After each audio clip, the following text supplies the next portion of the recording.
ကျွန်တော်အခုပြပေးမယ်ဟာတော့ကျွန်တော်ရေးထားတဲ့ website လေးရင်ပြပေးမှာပေါ့နော်ကျွန်တော် website လေးတစ်ခုကိုဖန်တီးထားပါတယ်အဲ website လေးကျွန်တော်ပြအောင် TT2 family ရေးထားတာတော့ site.google ပေါ့နော် website ကိုကိုယ်တိုင်ရေးတာမဟုတ်ပါဘူး Google ရဲ့ free ပေးတဲ့နေရာမှာကျွန်တော်က application ပုံစံဒီ web application ပုံစံသွားရေးထားတာပေါ့နော်အဲ့တော့ဒီမှာကျွန်တော်ရေးထားတဲ့ဒါပြင်မစာမျက်နှာလေးပေါ့နော်ဒါ home ပေါ့နော် home ပါဒါ home ပေါ့နော် okay ကျွန်တော်နောက်ထပ်ဒီ menu လေးမှာလည်းကျွန်တော်နောက်ထပ် page တွေထည့်ထားသေးတယ်ဒီမှာကျွန်တော်ပေးနိုင်တဲ့ service တွေရယ်ပြီးရင်ကျွန်တော်ဒီဘက်ကshop ပေါ့နော်ကျွန်တော်တို့ shop မှာ item မရှိသေးရဖြစ်တဲ့အတွက် Facebook တို့ဒီ YouTube တို့ဒီ Telegram တို့ပုံတွေထည့်ပြီးတော့ကျွန်တော်ကပေးနိုင်တဲ့ service ထဲကဟာလေးယူပြီးထည့်ထားတာပါနောက်ပိုင်းကျွန်တော် shop ဈေးရောင်းတဲ့ဟာလေးတွေ data လေးရမှာ data ထည့်မှာပေါ့နော်အဲ့တော့ဒါကဒီမှာကြည့်လိုက်ပါကျွန်တော်တို့ category တစ်ခုလိုက်ကျွန်တော်ခွဲထားတာပါ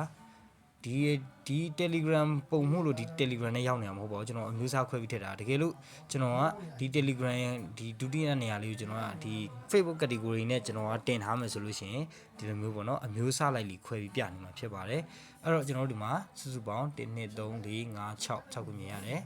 စီးရောနှိမ့်လိုက်ရင်တော့တကယ်တမ်း8ခုရှိရတယ်မယ်ကျွန်တော်5ခုမြင်အောင်လုပ်ထားပေးတယ်ပေါ့နော်အဲ့တော့ကျွန်တော်တို့ပုံမှန်ကိုယ်တိုင်ကုတ်ရေးအပြင် website မှာတော့အပြင်domain တွေဝယ် server တွေဝယ်ပြီးတော့ကျွန်တော်တို့ဒီ database တွေဝယ်ပြီးတော့လောက်တာတဲ့ဆိုလို့ရှိရင်ဒီ Google site ကတက်တာပေါ့နော်ဒီမှာရှာဖွေရဲ့ရှာလို့လည်းအဆင်ပြေတယ်ပြီးရင်ဒီမှာကျွန်တော်တို့ဒီလို function လေးလည်းပါပါတော့အပြင်ဒီကိုထောက်လိုက်လို့ရှိရင်ကျွန်တော်တို့ဒီမှာဈေးနှုန်းရဲ့ကျွန်တော်တို့ description လေးပါမယ်ဒီဆက်သွယ်ရမယ့်ဟာလေးပါပါเนาะဆက်သွယ်ရမယ့်ဟာနှိပ်လိုက်ရင်ဒါကျွန်တော်ရဲ့ Telegram တိုက်ရောက်သွားဖြစ်ပါတယ်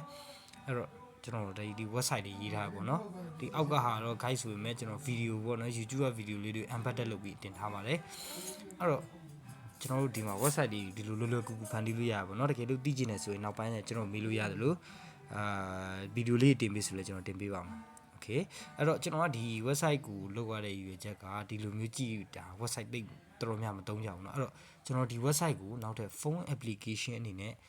ပြန်ပွားထားတာပေါ့เนาะဒီ website ကိုပဲကူထားတာဒီတပုံစံနဲ့เนาะဒီပုံစံအခုဒီပေါ်နေတပုံစံနဲ့တိုင်းကျွန်တော် website ကိုကူတာရှိပါတယ်ကျွန်တော်ပြပါမယ်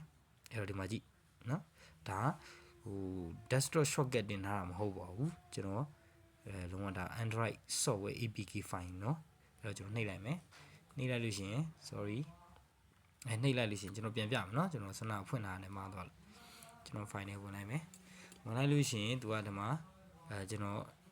ပထမဆုံးက home page เนาะဒီမှာပို့သွားတာ application ဖြစ်တဲ့အတွက် web application ဖြစ်တဲ့မှာအပေါင်းနှုတ်တွေပူလာတယ်ပြီးအောက်မှာဖုန်းခေါ်လို့ရတဲ့ close ရှိရယ် Telegram ခေါ် Telegram direct support ရယ် close ထည့်ထားပါတော့တိတ်တော့မတိတ်ရဘူးเนาะဒါပေမဲ့အဓိကကျွန်တော် Android application တစ်ခုအနေနဲ့သုံးလို့အောင်ထည့်ထားဖြစ်ပါတယ်ဆွမ်းနာဟာနဲ့တပုံစံနဲ့ဖြစ်ပါတယ်ဒီမှာကြည့်ဘာမှပြောင်းလဲတာမရှိပါဘူး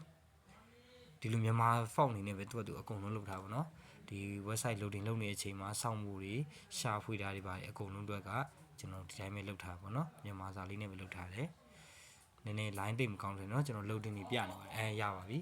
short ကိုပြန်သွားမယ်ဒါဆွမ်းနာကျွန်တော်ပြနေတယ်မှာเนาะဒါဆွမ်းနာ website လေးကျွန်တော်ဆွမ်းနာမှာ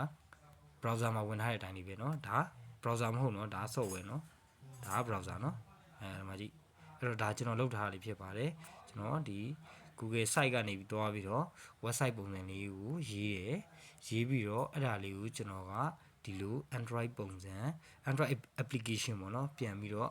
application ပုံစံကို install တင်လို့ရအနေထားတွေကျွန်တော်ပြန်လုပ်ပါတယ်ဒီ application ကိုကျွန်တော် Play Store မှာလည်းတွားတင်လို့ရပါတယ်တကယ်လို့စိတ်ဝင်စားပြီးသိချင်တယ်လို့ရှိရင်ကျွန်တော်မေးလို့ရပါတယ်တကယ်လို့ဒါနဲ့ပတ်သက်တဲ့ဗီဒီယိုလေးတင်ပေးသိချင်တယ်ဆိုရင်ကျွန်တော်တင်ပေးဖို့ရှိပါတယ်